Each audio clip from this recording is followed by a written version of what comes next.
महाराष्ट्र में चुनाव है और इन दिनों महाराष्ट्र में सबसे ज्यादा चर्चा वोट जिहाद की है। बीजेपी के कई नेता वोट जिहाद के सामने धर्म युद्ध का दांव चल रहे हैं और इसमें सबसे बड़ा नाम है देवेंद्र फडणवीस का, जिन्होंने वोट जिहाद के मुद्दे को सियासी आंच पर चढ़ा दिया और जब ओवैसी इसका जवाब देने आए तो मामला सुर्खियों में आ गया।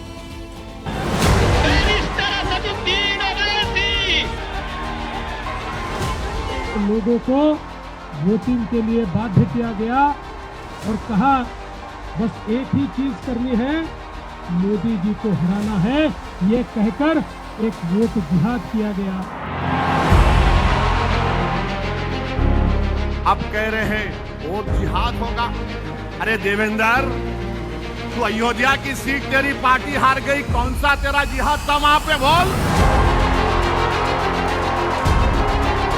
हम लोग थोड़े सोए हुए थे, इसलिए कई जगहों पर हम लोगों को मात खानी पड़ी, लेकिन अब वोट जिहाद का जवाब वोट के धर्म युद्ध से हमको देना है और अब कोई भी सोएगा नहीं।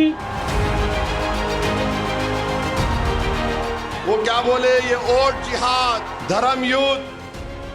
हम इलेक्शन कमीशन ऑफ इंडिया से पूछना चाहते हैं, क्या ये जबान इलेक्शन के कानून के ताबे है या उसके खिलाफ है? इलेक्शन कमीशन ऑफ इंडिया जवाब दो।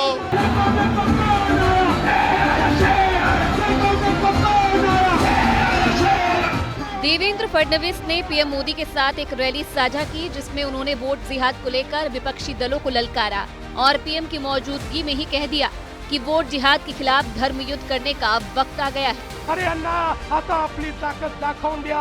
हे जर वोट जिहाद करणार असतील तर आता वोटांचं धर्मयुद्ध करण्याची वेळ। देवेंद्र फडणवीस वोट जिहाद की बॉल उछाल रहे हैं, असदुद्दीन ओवैसी उस पर बैटिंग कर रहे हैं, लेकिन इस खेल में आउट होने का सबसे ज्यादा खतरा महाविकास अघाड़ी के खिलाड़ियों पर है, क्योंकि इस राजनीतिक गेम में बीजेपी का असली निशाना उद्धव, कांग्रेस और शरद पवार की तिकड़ी पर है। सवाल है कि आखिर सत्ता में रहने के बाद भी बीजेपी को इसकी जरूरत क्यों महसूस हो रही है?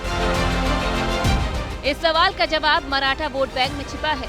महाराष्ट्र में मराठा वोटर्स की आबादी 30% से भी ज्यादा है। महाराष्ट्र में जो 48 सांसद हैं, उसमें 26 अकेले मराठा समाज से हैं।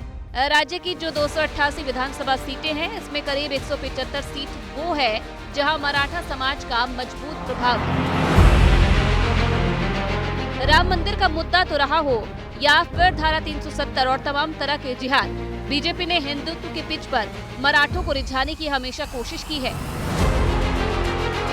ये भी सच है कि इन तमाम मुद्दों का मराठों पर प्रभाव भी पड़ा है, लेकिन मनोज जारंगे पाटिल के मराठा आरक्षण आंदोलन के बाद से महाराष्ट्र में सियासी हालात बदले हैं। मराठा वोटर का एक बड़ा हिस्सा न सिर्फ देवेंद्र फडणवीस से नाराज हुआ है, बल्कि बीजेपी से भी किनारा कर चुका है। और शायद यही वजह है कि बीजेपी एक बार फिर वोट जिहाद और धर्म युद्ध जैसी बातें करते हुए उन्हें रिझाकर दोबारा अपने साथ जोड़ने की कोशिश में लगी है। सिर्फ मराठा वोटर ही नहीं, ओबीसी समाज को भी इन्हीं शब्दों के जरिए रिझाया जा रहा है और पूरे हिंदू समाज को हिंदुत्व की छतरी के नीचे लाने की कोशिश हो रही है, जिस पर महाराष्ट्र की राजनीति में जबरदस्त हलचल है।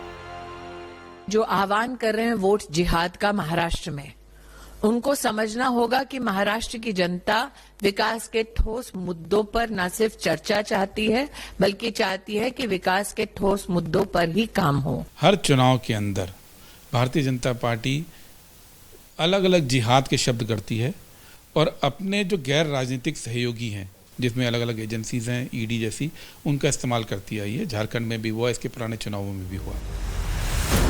विरोधी आरोप लगा रहे हैं कि बीजेपी किसी भी कीमत पर वोट जिहाद के मुद्दे को बड़ा बनाना चाहती है ताकि चुनाव में ध्रुवीकरण किया जा सके। इन सब के बीच बीजेपी नेता किरीट सोमैया ने एक नया दावा कर दिया। दावा ये है कि मालेगांव के कोऑपरेटिव बैंक में करीब 200 अकाउंट खोले गए हैं और इन अकाउंट्स में हरियाणा, मध्य प्रदेश, ओडिशा, पश्चिम बंगाल और गुजरात जैसे राज्यों से सिर्फ 4 दिन के अंदर 125 करोड़ रुपए जमा हुए।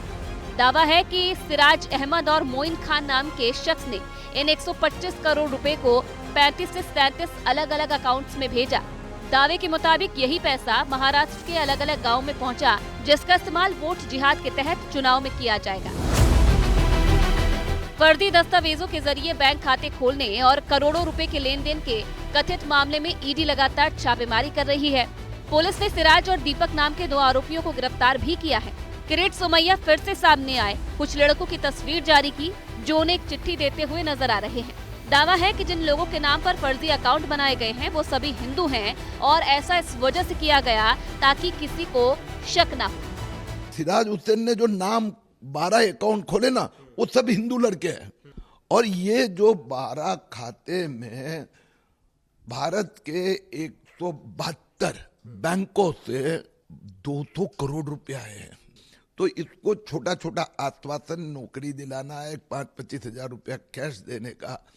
अभी तक ये 12 लोगों को मिलाकर उसने 43,000 रुपीज कैश दिया है। सवाल है कि क्या बीजेपी को इस मुद्दे से फायदा होगा, क्योंकि ये पहला चुनाव नहीं है जो बीजेपी वोट जिहाद और धर्म युद्ध जैसे मुद्दे पर लड़ रही है। इससे पहले भी महाराष्ट्र में जब लोकसभा चुनाव हो रहे थे तब इसी तरह के नारे और स्लोगन सुनाई दे रहे थे, लेकिन शरद पवार, उद्धव ठाकरे और कांग्रेस की तिकड़ी ने महायुति को पस्त कर दिया।